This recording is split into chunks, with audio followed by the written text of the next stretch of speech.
Hello guys, तर आज उद्या म्हणत मी फायनली मावशीकडे निघाले आणि तिथे स्टॉपवरती गेल्यानंतर मी काही झाडांची रोपे घेऊन गेली होती। मग मी तिथे थांबले होते दादाची वाट बघत। दादा मला घ्यायला येतच होता आणि मी आले होते कर्नाटकमध्ये। दादा आला आणि त्याचा कॉल चालू होता, तो फक्त बोलत होता। त्यात रस्ता एवढा खराब, मी फक्त बघत होते की हा मला कधी पाडणार। मला समजत नव्हतं रस्त्यात खड्डा होता की खड्ड्यात रस्ता होता। आम्ही असं करत करत शेवटी घरी गेलो। मला वाटलं की माझी बहीण मला घ्यायला येईल, पण ती काय आलीच नाही। आम्ही घरी गेलो, ती फक्त गेटमधून मला बघत होती।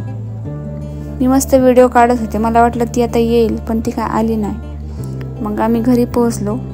त्याच्यानंतर मी आतमध्ये गेल्यानंतर ती अचानकपणे बाहेर आली। मी व्हिडिओ काढत होते तर ती बोलली नको मला व्हिडिओमध्ये घेऊ।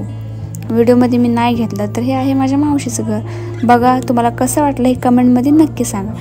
त्याच्यानंतर आम्ही रूममध्ये गेल्यानंतर मी व्हिडिओ काढला तरी ती बोलत होती की नको घेऊ मला। त्याच्यानंतर तिने मला फक्त कामाला लावलं गेल्याबरोबर। हे जाळे काढायचे, खिडकीत जाळी बसली होती, मग ते काढायचं म्हणत होती, म्हणून मी काढली।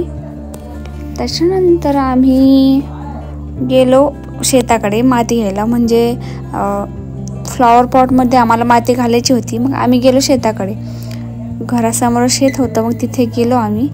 मग तिला सांगितलं माती घ्यायला, मग ती घेत होती। त्याच्यानंतर आम्ही घरी जाऊन त्या पॉटमध्ये माती भरली। मग आम्ही दोघी मिळून सगळे रोप लावली। तर मी घेऊन आले होते तिकडून, मग ते आम्ही लावून घेतली सगळी मस्तपैकी। आणि आता ते म्हणजे उगवणार की नाही माहीत नाही, पण मी घेऊन तर आले। आम्ही दोघांनी मिळून लावले। त्याच्यानंतर मी एकटी पण लावत होती। आणि असा होता आजचा माझा दिवस। तर हा व्लॉग कसा वाटला कमेंट करून नक्की सांगा।